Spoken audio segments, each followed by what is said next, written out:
해보도록 하겠습니다. 오늘은 챕터 3 HTTP 정보는 HTTP 메시지에 있다라는 챕터를 할 겁니다. 이 내용은 HTTP에 관련된 내용인데 오늘 배울 거는 HTTP 메시지에 대해서 구조 그리고 이 HTTP 메시지가 전달이 될 때 어떤 식으로 되는지, 인코딩은 어떻게 되는지, 무엇을 전달할 수 있는지 멀티 파트에 대해서 볼 거고 또 어느 정도 커스터마이징 해서 범위를 지정해서 전달할 수 있는지 레인지 리퀘스트 그리고 클라이언트 쪽에서 또는 서버 쪽에서 이 뭐 영어권 또는 한국권에서 뭔가 컨텐츠를 볼 때 그 나라에 맞는 또는 그 클라이언트가 요청한 거에 맞는 그 컨텐츠에 맞는 거를 더 커스터마이징 해서 이제 볼 수 있는 컨텐츠 네고시에이션이라는 거에 대해서 한번 알아볼 예정입니다. 우선 HTTP 메시지에 대해서 한번 알아볼게요. HTTP 메시지는 저희가 이제 네트워크 스터디에서도 한번 봤었죠. 이 구조가 제일 위에 리퀘스트, 리스폰스 라인이 있을 거고, 그리고 메시지 헤더가 있을 거고, 그리고 계획 문자, CRLF라는 게 이제 있대요. 그래서 그게 있고, 그리고 메시지 바디가 있는데, 이 계획 문자는 한마디로 그냥 엔터라고 보시면 돼요. 그래서 이거를 이제 메시지를 리퀘스트를 했었을 때 리스폰스는 이런 식으로 받을 수가 있다라는 걸 제가 한번 보여주려고 코드를 가져왔었습니다. 다트에서는 이런 식으로 테스트를 할 수가 있어요. 어, URL을 넣고 그리고 여기에 어떤 메소드로 전달을 할 건지 그리고 그 안에 헤더를 또 집어넣을 수가 있을 거고요. 또 바디를 집어넣을 수도 있어요. 그래서 리스폰스를 받았을 때 서버로부터 온 리스폰스의 헤더는 이곳에 담겨져 있고 바디는 여기에 담겨져 있을 겁니다. 그래서 그거를 한번 보고 가는 것도 괜찮을 것 같아서 다트에서는 어떻게 하는지 한번 보시면 좋을 것 같아서 한번 실험을 해볼게요. 잠깐 영상을 껐다가 어딨지? 중지하고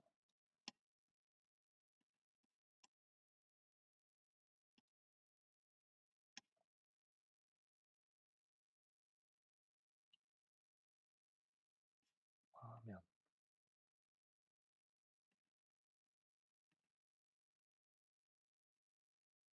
지금 많이 나오네. 현재는 제가 장고 테스트 하던 그 서버를 켜놨어요.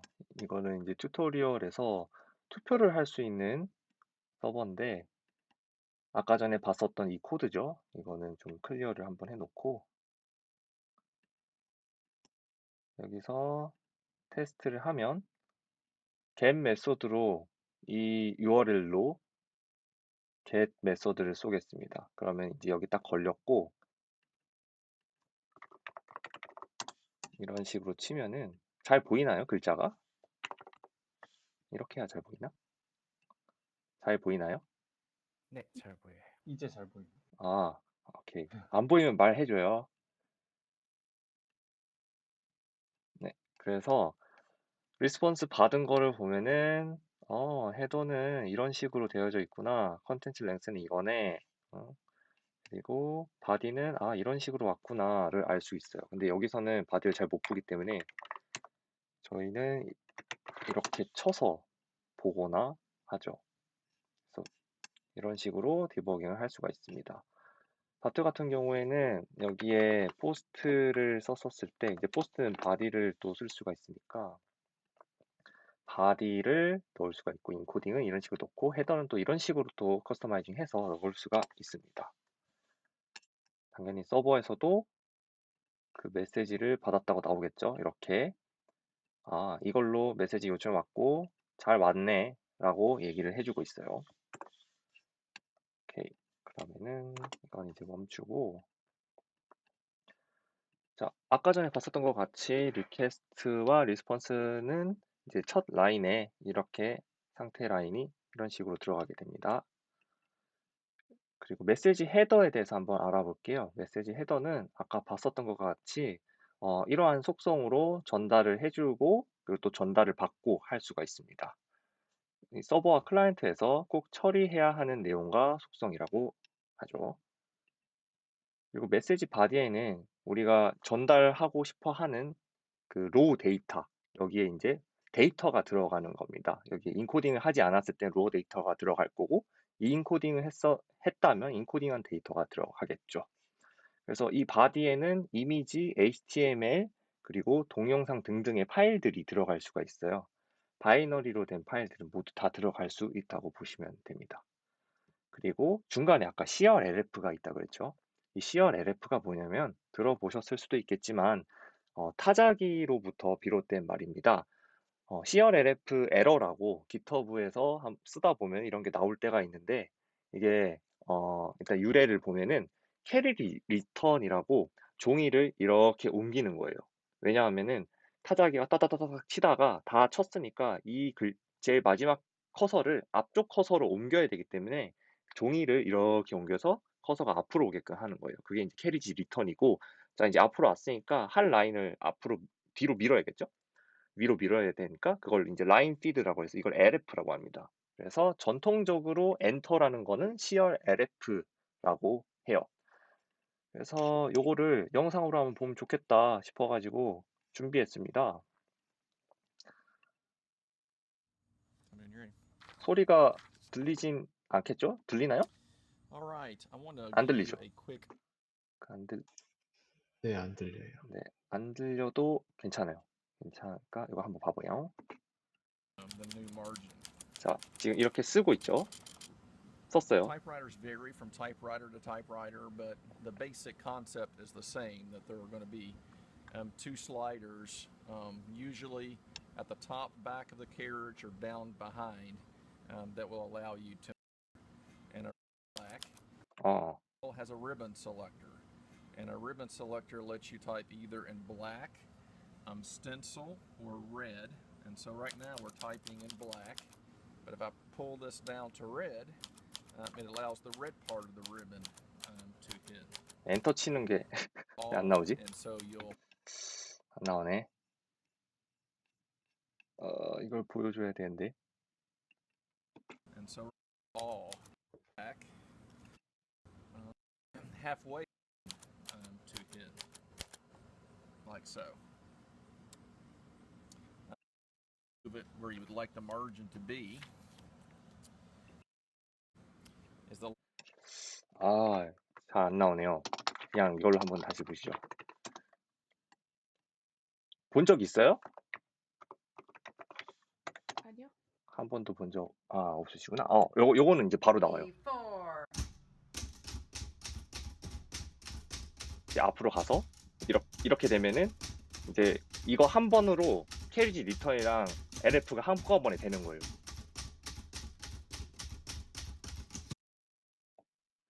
네, 이런 게 있습니다. 그래서, 윈도우에서는 이 엔터 같은, 윈도우에서는 이 엔터를 전통적인 CRLF를 그대로 쓴다고 해요. 그래서 CR이라는 게 이제 명령어가 있고, 반면에 리눅스와 유닉스에서는 이제 더 이상 종이를 쓰지 않으니까 CR은 필요 없다, 캐리지 리턴은 필요 없다라고 판단해서 이렇게 LF만 쓴다고 합니다. 그래서 여기서 일어나는 문제가 뭐냐면, 맥은 리눅스 기반이잖아요. 그래서 맥같이 이제 리눅스, 유닉스에서 작성한 텍스트는 윈도우에서 이제 띄어쓰기 오류가 있는 거죠. 왜냐하면 CR이 없기 때문에. 이 원래 한 칸 이렇게 뒤로 넘어가야 되는 건데 그냥 띄어쓰기 해가지고 이제 보여주는 거죠. 그런 오류가 있다고 합니다. 다음으로는 인코딩에 관련돼서 한번 배워보도록 하겠습니다. 이 인코딩이라는 게 이게 왜 나왔냐면, 옛날에는 지금처럼 광대역 인터넷이 이렇게 깔리지 않아가지고 굉장히 느렸습니다. 그래서 우리나라 같은 경우에는 이 해외에서는 인코딩이라는 기술 많이 썼는데 우리나라에서는 이거를 많이 안 썼대요. 왜냐하면 제일 빠르게 이제 인터넷을 깔아서 그렇다고 하는데, 보통 그 바디에 파일을 넣을 때 큰 파일이 들어가면은 그 클라이언트 측에서는 이거를 로드할 때 굉장히 시간이 오래 걸리겠죠. 그래서 이러한 그 옛날에 그 막 5mbps, 10mbps 이런 속도가 났었을 때 그 전송 속도를 빠르게 해 주기 위해서 바디에 인코딩을 먹입니다. 그렇게 되면 어떻게 되면 이게 파일 사이즈가 줄어들어요. 그 줄어드는 이유에 대해서는 여기 있는데요. 이 인코딩 압축률이라고 해 가지고 이러한 파일들은 보통 이 HTML 파일 또는 이런 JS 파일 이런 파일들을 압축을 시킬 수 있는데 이렇게 뭐 70% 80% 이런 식으로 압축을 할 수가 있어요. 반면에 JPG나 PNG 같이 이미 압축 처리가 된 애들은 안 하는 게 낫다고 해요. 왜냐하면 걔네들은 압축이 이미 되어져 있기 때문에 이렇게 효율이 90% 정도밖에 이제 압축이 안 돼 가지고 오버헤드만 더 발생한다고 합니다. 여기서 이제 오버헤드라는 거는 여기 적혀 있는 것처럼 어떤 처리를 하기 위해 간접적으로 이제 뭐 처리 시간이나 메모리 같은 것들을 말한다라고 해요. 그리고 방금 뛰어 넘어갔던 것이 좋아. 자, 인코딩이 뭔지 알았죠? 그럼 이제 우리는 무엇을 인코딩할 것인가를 알아봐야 되는데 아까 전에 바로 데이터를 인코딩한다라고 했지만 이거를 조금 더 뜯어볼게요. 아까 전에 위에서 HTTP 메시지에 대해서 배웠습니다. 그것은 이제 헤더와 또 CRLF 중간에 껴져 있는 것과 이제 body 이렇게 세 가지로 나눠져 있죠. 근데 메시지와 엔티티에 대해서 먼저 알아봐야 돼요. 메시지는 하나의 컨테이너입니다. 그 스테이터스 라인부터 해서 바디까지 해서 그 통틀어서 이것을 메시지라 그러고 컨테이너라고 이렇게 생각을 할 수가 있고요. 이 메시지는 옥텟 시퀀스로 이루어져 있습니다. 이 옥텟 시퀀스는 뭐냐면은 8비트로 이루어져 있다라는 뜻이라고 생각하시면 돼요. 그리고 엔티티라는 것은 메시지와 이제 엔티티의 차이를 또 잘 구분을 해줘야 되는데 엔티티라는 것은 메시지의 바디 데이터 또는 뭐 페이로드 이렇게라고도 부르는 이 바디 데이터예요. 근데 이게 엔티티라는 게 참 애매한 게 여기 보시면 아시겠지만 이 스택 오버플로우에 HTTP 엔티티가 도대체 뭐야 정확하게 라고 질문을 했죠. 그랬더니 답변이 그거는 이제 스테이터스 라인을 제외하고 헤더부터 바디까지를 엔티티라고 해라고 하는데 아니야 거기서 호스트를 빼야 돼라는 이런 답변들도 있고요. 그 밑에 또 이 답변 말고 다른 답변들을 보면 아니야 엔티티는 그냥 바디 자체를 얘기하는 거야 이렇게 얘기를 하는 걸로 봐서 정확하게 엔티티는 뭐다라고 정의를 할 수가 없어요. 하지만 이 중첩적으로 엔티티 바디라고 하는 것은 메시지의 바디 부분을 중첩적으로 지금 가리키고 있다라고 하기 때문에 엔티티는 바디다라고 생각을 하시면 될 것 같습니다. 그래서 우리는 인코딩을 뭘로 할 거냐? 바디, 메시지 바디를 할 거라고 생각하시면 됩니다. 자, 그러면은 이 메시지 바디, 엔티티 바디를 어떻게 인코딩을 할 건가? 이 컨텐트 인코딩이라는 헤더에 이제 어떤 인코딩을 넣을 건지에 따라서 그 압축률이나 압축하는 방법이 달라져요. 그래서 대표적으로 G집이 있고요. 이걸 제일 많이 쓴 것 같아요. 그리고 뭐 컴프레스, 디플레이트, 아이덴티티, BR 뭐 이런 것들이 있는데 여기에 대한 설명은 생략하도록 하겠습니다. 지금 여기 나온 거의 대부분의 정보는 지금 모질라 이쪽으로 가시면은 아실 수가 있어요. 그리고 자, 이 데이터를 인코딩을 했는데 인코딩으로만 끝나는 것이 아닙니다. 이 데이터가 클 경우 분할해서 조금씩 전송을 해야 돼요. 그래서 이것을 청크 전송이라고 하고요. 엔티티 바디를 이 청크로 분해를 한다고 해요. 그래서 이 엔티티 바디가 이렇게 있으면은 청크 사이즈를 앞에 넣습니다. 이렇게 청크 사이즈. 이 청크는 얼마야? 몇 청크를 가지고 있어? 라고 하는 이 사이즈, 그리고 CRLF로 구분을 하고, 그 다음 밑에 이제 거기에 대한 청크 데이터가 들어가요. 여기도 마찬가지고요. 여기 있는 이 DC는 데이터 청크라고 해서 청크 사이즈를 얘기를 하는 것으로 보였습니다. 여기도 마찬가지고, 마지막으로, 제일 마지막 이제 청크를 넣고 나면은, 이건 마지막 청크야. 이제 더 이상 데이터가 없어 하는 0, 없는 이제 데이터가 없다라는 0 사이즈가 0이라는 걸 알려주고 CRLF로 청크 데이터를 끝낼 수가 있습니다.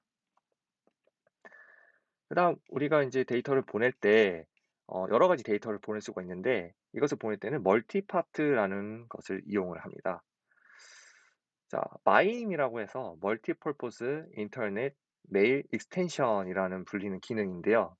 이것은 이제 처음에 이메일 기능을 만들 때 만들어진 이 마임이라고 합니다.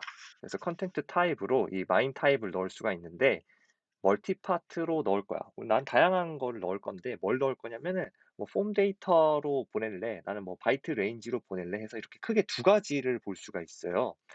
이 두 가지는 뭐냐면은 어 일단 폼 데이터 같은 경우에는 그냥 파일 자체라고 생각을 하면 됩니다. 뭐 이미지 파일 또는 뭐 동영상 파일이라고 해서 파일 패스를 넣어서 어떤 파일을 보낼 건지 그냥 덩어리 통째로 넣는 거고요.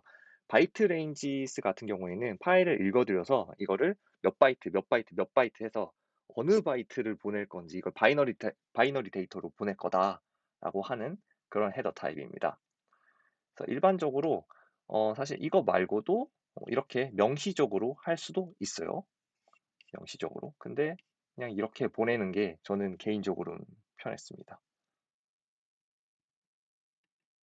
그리고 이 멀티파트에서 폼 데이터에 대해서 한번 더 설명을 해드릴 건데 폼 데이터를 자 여기 보시면은 어떤 파일이고 네임은 어떤 거야 라고 이렇게 지금 나와져 있죠. HTML 폼에서는 이렇게 보낼 수가 있어요. 멀티파트는 폼 데이터로 보낼 거고 그다음에 아마 여기 어디쯤에 이제 파일 패스를 넣어 가지고 그 파일을 보낼 거다라고 이렇게 넣을 수가 있게끔 되어져 있을 거예요. 그래서 실질적으로 이렇게 됐고요. 이걸 파일을 보냈을 때 이러한 리퀘스트가 가게 됩니다. 그래서 서버 측에서 이런 식으로 받겠죠. 반면에 이제 바이트 레인지라고 해 가지고 이거를 바이트를 끊어서 보낼 수가 있는데 바이트를 끊어서 보내는 데는 이유가 있어요. 예를 들어서 내가 4기가짜리 동영상을 업로드를 할 거야. AWS 업로드를 할 거야 했었을 때 만약에 이 4기가를 보내려면 4기가를 다 읽은 다음에 보내야 되기 때문에 CPU의 부하가 굉장히 커요. 그렇게 되면 이제 그거를 못 쓰겠죠? 그러면은 어떻게 보내냐? 바이트 레인지를 통해서 보내면 돼요. 뭐 5바이트 또는 뭐 100메가바이트를 이렇게 잘라가지고 보내게 되면 CPU에서는 100메가바이트씩 잘라서 읽어서 그걸 보낼 수 있기 때문에 CPU의 부하가 덜 가게 됩니다. 그럴 때 되게 많이 쓰는 것 같아요. 제가 지금 그렇게 썼거든요. 그리고 그에 이어서 이제 레인지 리퀘스트를 볼 건데 아까 전에 봤었던 이 바이트 레인지스와 굉장히 관련이 높습니다. 자, 부분적으로 이제 데이터를 받고 싶을 때가 있죠. 받고 싶을 때라기보다 받을 때가 있어요. 어, 여기 배경에서 설명한 것과 같이 광대역 통신이 아니고 느린 인터넷을 썼었을 때 어떠한 이미지를 불러올 때 이렇게 쭉쭉쭉쭉쭉 조금씩 내려오는 거를 본 적이 있을 겁니다.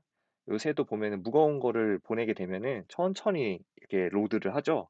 여기 오른쪽에 보시면 쇼미더머니 그 그림이 있는데 아직 못 받은 데이터 요런 거를 이제 받기 위해서예요. 그래서 이런 거를 어떻게 받냐? 지금 여기서는 이 모질라에서는 curl이라는 그 커맨드 라인을 가지고 리퀘스트를 보냈어요. curl은 여기 이거를 참고해 주시면 되는데 그냥 아까 전에 제가 그 코드 쳤었던 것처럼 리퀘스트를 보내는 하나의 도구입니다. 자, 이러한 URL로 나는 이 정도의 바이트를 가져오겠어 해서 어, 내가 원하는 데이터의 딱 부분만 발췌를 할 수가 있습니다. 이 리퀘스트를 할 때 이런 식으로 나오게 될 거고요. 서버 측에서는 이런 식으로 받겠죠. 총 데이터는 이만큼 해서 이 사람이 받고 싶은 거는 이 정도의 바이트야 해서 이거를 주게 됩니다.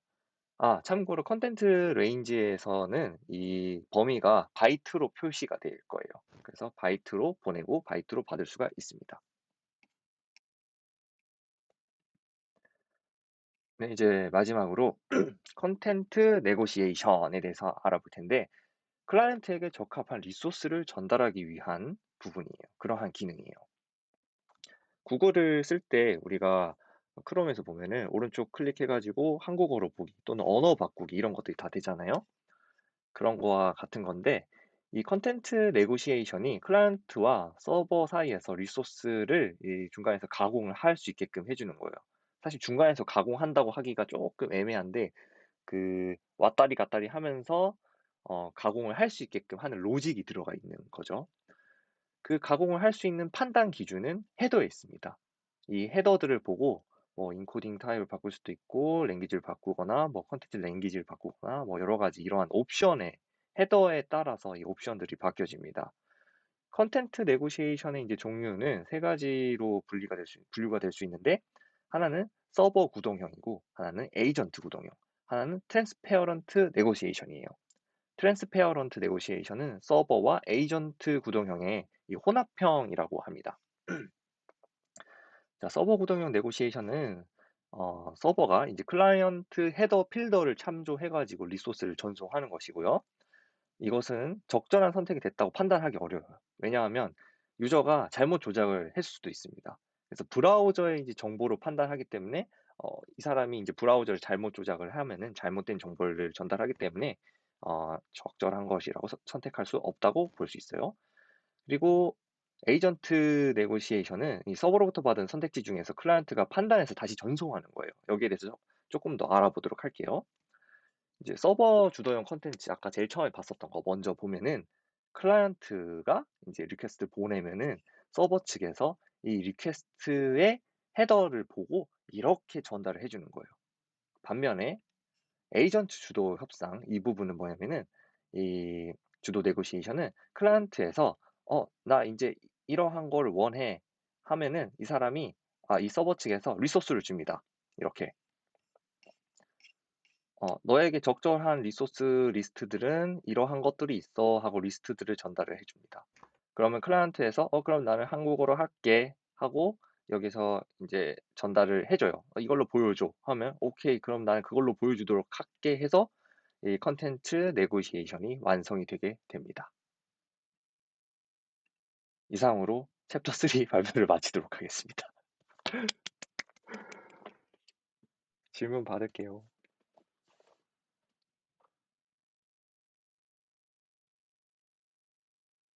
누가 아무 말이라도 해줘요. 엄청 고요하네 지금.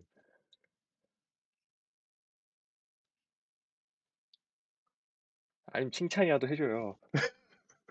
저 궁금한 게 하나 있는데요. 네, 그 청크 전송 코딩이랑 네, 바이트 레인지의 차이가 뭔지 계속 헷갈리더라고요. 결국에 청크 전송 코딩도 분할해서 사이즈 기록해서 보내는 거고, 네, 바이트 레인지도 뭐 영상을 보낼 때 사이즈를 나눠서 바이트별로 쪼개서 전송을 하는 거니까 네. 그게 차이점이 뭔지 궁금하고 또 바이트 레인지가 청크 전송 코딩의 일종인지도 궁금해요. 아, 알았었는데. 아, 뭐였지?